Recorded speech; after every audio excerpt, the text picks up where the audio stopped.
क्या आप एक डिस्ट्रीब्यूटर बनना चाहते हैं? क्या आप जानना चाहते हैं एक डिस्ट्रीब्यूटर का रोल क्या होता है? क्या उनको एग्जैक्टली करना पड़ता है? क्या आप जानना चाहते हैं कि एक डिस्ट्रीब्यूटर का इनकम कितना ज़्यादा होता है? तो आज का जो वीडियो है यही जो है हम लोग डिस्कस करेंगे कि एक डिस्ट्रीब्यूटर होने के लिए क्या करना पड़ता है, कैसे अप्लाई करते हैं।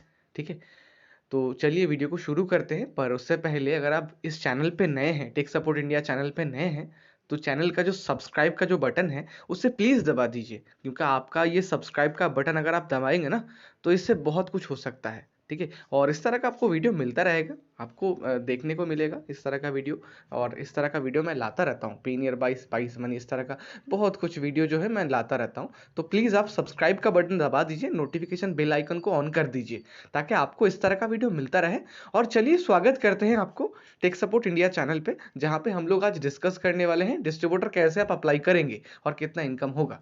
तो सबसे पहले मैं आपको बता दूं, डिस्ट्रीब्यूटर बनने के लिए आपको जो है आईडी इकट्ठा लेना पड़ता है, बहुत सारा। जैसे बल्क में आपको इकट्ठा आईडी लेना पड़ता है। जैसे देखिए, रिटेलर अगर आईडी लेते हैं तो पे नियर बाय का 1,000 रुपए देके उनको रिटेलर आईडी लेना पड़ता है। पर अगर आप 10 आईडी या फिर 20 आईडी एक साथ लेंगे तो उसमें तो कंपनी वाले कम करेंगे ना, तो डेफिनेटली कंपनी वाले कम करेंगे। और मैं आपको बता दूं, एक आईडी जो है आपको 800 रुपये करके पड़ता है। ठीक है, 780 या फिर 800 रुपये अप्रोक्सीमेटली इस हिसाब से पड़ता है। तो वो आईडी आप रिटेलर को 1,000 रुपये में भी दे सकते हैं, या अगर आप चाहें तो आप 900 रुपये में, जो आपका प्रेफरेबल हो। क्योंकि आप रिटेलर को बता पाएंगे कि पे नियर बाय का जो रिटेलर आईडी है वो इतना रुपए का है। ठीक है, वहां पे तो आपका एक इनकम हो रहा है। अभी दूसरा आपको मैं बता दूं, तो वो रिस्पॉन्सिबिलिटीज की बात आ जाता है। अगर आप मान लीजिए किसी को अगर आप आईडी दे रहे हैं, कोई किसी को अगर आप रिटेलर बना रहे हैं, तो वो आपका तो फर्स्ट ये इनकम प्रोसीडियर जो है, आप डिस्ट्रीब्यूटर मतलब रिटेलर को आईडी बेच के तो इनकम नहीं कर सकते। जब आपके रिटेलर काम करेंगे तब आपको इनकम होगा। तो ये आपको फॉलो करना होगा कि वो लोग सही से काम कर पा रहे नहीं। ठीक है, तो इसमें आपको क्या करना पड़ेगा, जो रिटेलर बनना चाहते हैं उनको आप आईडी देंगे। ठीक है, आईडी देने के बाद उनका जो केवाईसी है, पे नियर बाई में दो तरह का बेसिकली केवाईसी होता है। एक है डीजी केवाईसी, दूसरा है ई केवाईसी। डीजी केवाईसी क्या होता है? डीजी केवाईसी आधार कार्ड पैन कार्ड अपलोड करके किया जाता है, वो कंपनी की तरफ से अप्रूव होता है। अगर आपका आधार कार्ड पैन कार्ड में फोटो अगर मैच करता है, अगर आपका सब कुछ सही है, तो इनिशिएटली आपका जो है केवाईसी अप्रूव हो जाता है कंपनी की तरफ से। अगर कुछ मतलब मान लीजिए अगर आपका पुराना हो चुका है, पिक्चर आपका क्लियर नहीं है या फिर ब्लर हो चुका है, तो वो आपका वेरीफाई होने में 24 टू 48 वर्किंग आवर्स का समय लगता है। 24 घंटे से लेके 48 घंटे तक, कार्यकारी घंटे तक का आपका समय लगता है। तो उसके अंदर आपका ये जो डीजी केवाईसी है वो आपका कंप्लीट हो जाता है। अब ऐसे आप अपने रिटेलर को ये भी बता सकते हैं। और दूसरा जो ई केवाईसी होता है, वो ई केवाईसी डिवाइस के माध्यम से होता है। जैसे एक मान लीजिए, मैं एक रिटेलर, मेरे मुझे कोई डिस्ट्रीब्यूटर मुझे रिटेलर आईडी दे रहे हैं, मैं मुझे ई केवाईसी करना है। तो वो डिस्ट्रीब्यूटर मेरे पास उनका डिवाइस लेके आए हैं, तो वो बोल रहे हैं क्या मेरा आधार नंबर डालने के लिए। मैं अपना आधार नंबर डाल दिया हूँ, डालने के बाद मुझे फिंगरप्रिंट से स्कैन करना पड़ेगा। जब ये फेच हो जाएगा, इनिशिएटली ई केवाईसी भी कंप्लीट हो जाता है। ठीक है, तो उसके बाद आपका थर्ड, आपका जो ऑप्शन जो मैं आपको बताना चाह रहा था, थर्ड जो ऑप्शन आ रहा था, इनकम कैसे कैसे होगा। तो इनकम का प्रोसेस बहुत सारा है। जैसे मान लीजिए, फर्स्ट इनकम को तो आपका वहीं पे हो गया, आपका 800 रुपये, 200 रुपये आपका वहीं पे प्रॉफिट हो गया। उसके बाद ये आपका मेन जो पार्ट आता है यही है। ठीक है, और इसमें मान लीजिए आपने किसी रिटेलर को आईडी दिए हैं। ठीक है, एक आईडी दिए हैं। ठीक है, तो एक आईडी देने के बाद वो रिटेलर तो विड्रॉल करेंगे। बेसिकली क्या होता है, आधार विड्रॉल के लिए ये सब आईडी लिया जाता है। तो मान लीजिए कि एक रिटेलर विड्रॉल कर रहे हैं। अभी स्लैब जो है मैं आपको दिखा देता हूँ, ये होगा स्लैब। ठीक है, ये होगा विड्रॉल का स्लैब, ये है कमीशन स्ट्रक्चर। ठीक है, तो मैं आपको बता दूं, इसमें थोड़ा सा चेंजेस हैं। जैसे अभी 7,000 से लेकर 10,000 के विड्रॉल पे जो रिटेलर आपका विड्रॉल करेंगे ना, 7,000 से लेकर 10,000 का विड्रॉल पे आप एक रिटेलर को 9 रुपए का कमीशन मिलता है। ठीक है, 9 रुपए का कमीशन मिलता है।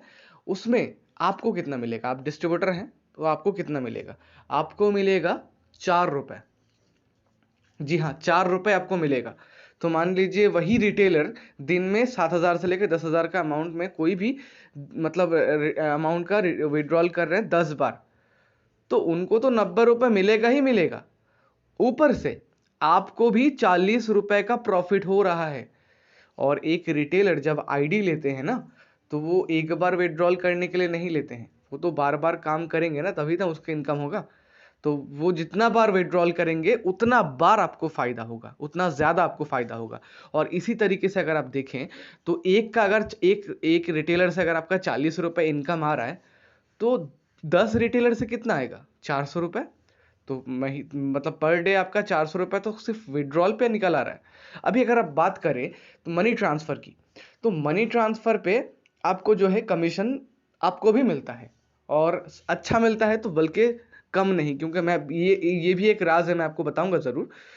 देखिए मनी ट्रांसफर पे क्या होता है, मनी ट्रांसफर पे जब रिटेलर मनी ट्रांसफर करते हैं तो उनका 1% का चार्जेस काटा जाता है, राइट? ये आपको पता होगा, या फिर अगर नहीं पता है तो आप ये समझ लीजिए कि 1% का चार्जेस रिटेलर की तरफ से काटा जाता है जब भी मनी ट्रांसफर करेंगे। ठीक है, 100 रुपए से लेके अगर कोई भी अमाउंट का 2 लाख तक का अगर मनी ट्रांसफर करते हैं तो उनका 1% का चार्जेस काटा जाता है। फॉर एग्जाम्पल मान लीजिए अगर उनका 25,000 उससे ज़्यादा मनी ट्रांसफ़र करते हैं तो 1% का चार्जेस लग ही जा रहा है वहाँ पे, ठीक है। तो उसमें उनको 100 रुपीज़ का फिक्स कमीशन मिल रहा है रिटेलर को, आपको भी 80 रुपीज़ का कमीशन मिलेगा, 80 रुपए का, ठीक है। 80 रुपए का कमीशन आपको मिलेगा। तो मान लीजिए दिन में अगर एक रिटेलर 2 बार भी मनी ट्रांसफ़र करते हैं 25,000 करके, तो आपको 160 रुपए बिना कोई चार्जेस दिए आपको कमीशन मिल रहा है। तो अगर हम बात करें 10 रिटेलर की, अगर 10 रिटेलर एक बार करके भी ये मनी ट्रांसफर दिन में एक बार करके भी करेंगे ना, तो आपके 80 रुपए करके 800 रुपए वहां पे इनकम आपका हो रहा है, ठीक है। तो ये होता है इनकम का प्रोसीडियर। और अगर हम पे नियर बाई की बात करें तो उसमें मनी ट्रांसफर और आधार विड्रॉल नहीं है, वहां पे और भी बहुत सारे सर्विसेज है। जैसे मोबाइल रिचार्ज पे है, मोबाइल रिचार्ज पे भी आपको कमीशन मिलेगा, ठीक है। बिल पेमेंट पे भी आपको कमीशन मिलेगा। और साथ ही साथ इंश्योरेंस पे, अगर हम इंश्योरेंस की बात करें, आज के ज़माने में टू व्हीलर का इंश्योरेंस जो है बहुत ज़्यादा होता है। हर किसी को थर्ड पार्टी का इंश्योरेंस एटलीस्ट करना ही पड़ता है, राइट? तो थर्ड पार्टी का इंश्योरेंस अगर मान लीजिए आपके एक रिटेलर कर रहे हैं, ठीक है, तो एक थर्ड पार्टी इंश्योरेंस में आपको उनको तो कमीशन 60 रुपीज़ अप्रॉक्सीमेटली 100 रुपीज़ का कमीशन, हाँ 100 रुपीज़ का कमीशन उनको मिल ही जाता है, ठीक है। इसमें आपको भी कमीशन मिलता है, आपको भी अप्रॉक्सीमेटली 40 रुपीज़ का कमीशन मिल जाता है। तो फॉर एग्जाम्पल मान के चलिए एक कस्टमर अगर, सॉरी एक रिटेलर अगर मान लीजिए अगर कम से कम दिन में एक भी इंश्योरेंस करेंगे ना, तो वहाँ पे भी आपको 40 रुपये मिल रहा है। और अगर मान के चलिए अगर 10 आपका रिटेलर 10 इंश्योरेंस दिन में करेंगे तो वहाँ पे एक्स्ट्रा 400 रुपये आपका इनकम हो रहा है। तो यहीं पे आपका कम से कम 2200-2300 रुपये आपका पर डे के हिसाब से इनकम हो रहा है। तो अगर आप इसी को अगर आप मतलब कैलकुलेट करेंगे 30 डेज में, तो 20,000 इनको 30, तो 60,000 का आपका तो सैलरी निकल आया भाई। तो क्या कम है? नहीं। डिस्ट्रीब्यूटर जो है, डिस्ट्रीब्यूटर का इनकम बहुत ज़्यादा होता है, पर वो डिस्ट्रीब्यूटर का इनकम डिपेंड करता है उनके रिटेलर के ऊपर। रिटेलर कैसे काम करेगा, अगर एक्टिवली काम करते हैं देन उनका डेफिनेटली इनकम बहुत अच्छा होगा, साथ साथ रिटेलर का भी होगा। इसमें ऐसा नहीं है कि रिटेलर का कोई फायदा नहीं है, रिटेलर का भी फायदा है। क्योंकि जो रिटेलर मतलब कोई एस्केलेशन, मान लीजिए एक एप्लीकेशन में, तो हर ऐसा तो नहीं है कि हर एक एप्लीकेशन में जो है स्मूथली चलेगा, कोई प्रॉब्लम नहीं होगा, कोई समस्या नहीं आएगा, ऐसा नहीं होता है। कभी कभी कुछ प्रॉब्लम्स होते रहते हैं, जैसे ट्रांजैक्शन रिलेटेड इशू। तो अगर मतलब एक रिटेलर जिस तरीके से उसे एस्केलेट नहीं कर सकते हैं, एक डिस्ट्रीब्यूटर उसे उस तरीके से एस्केलेट कर सकते हैं, डायरेक्टली कांटेक्ट कर सकते हैं आरएम के साथ, ठीक है। आरएम यानी कि रिलेशनशिप मैनेजर, ठीक है। तो रिलेशनशिप मैनेजर से अगर डायरेक्टली वो कांटेक्ट करेंगे तो उनका इंटरनल का, आपका मान लीजिए अगर कोई आपका प्रॉब्लम है तो वो इंटरनल इशू संभाल सकते हैं with in 20 to 48 working hours के अंदर, ये आपका सोल्यूशन मिल जाता है। तो ये होता है अच्छी खास बात। और अगर हम बात करें, जो मेन पॉइंट था, अगर हम बात करें कैसे आप डिस्ट्रीब्यूटरशिप अप्लाई कर सकते हैं, डिस्ट्रीब्यूटरशिप अप्लाई करने के लिए बहुत ही सिंपल है, ठीक है। आप अपना नंबर, अपना नाम कमेंट सेक्शन में लिख दीजिए, ठीक है। यानी आपके पास पे नियर बाई की तरफ से कॉल आ जाएगा। ये जो आपका डेटा है मैं शेयर कर दूंगा, ठीक है। और आज का जो वीडियो था ये एंड यहाँ यहीं तक था, ठीक है, क्योंकि वीडियो ऑलरेडी मैं देख रहा हूँ बहुत लंबा हो चुका है, अप्रॉक्सीमेटली 10 मिनट का वीडियो हो चुका है।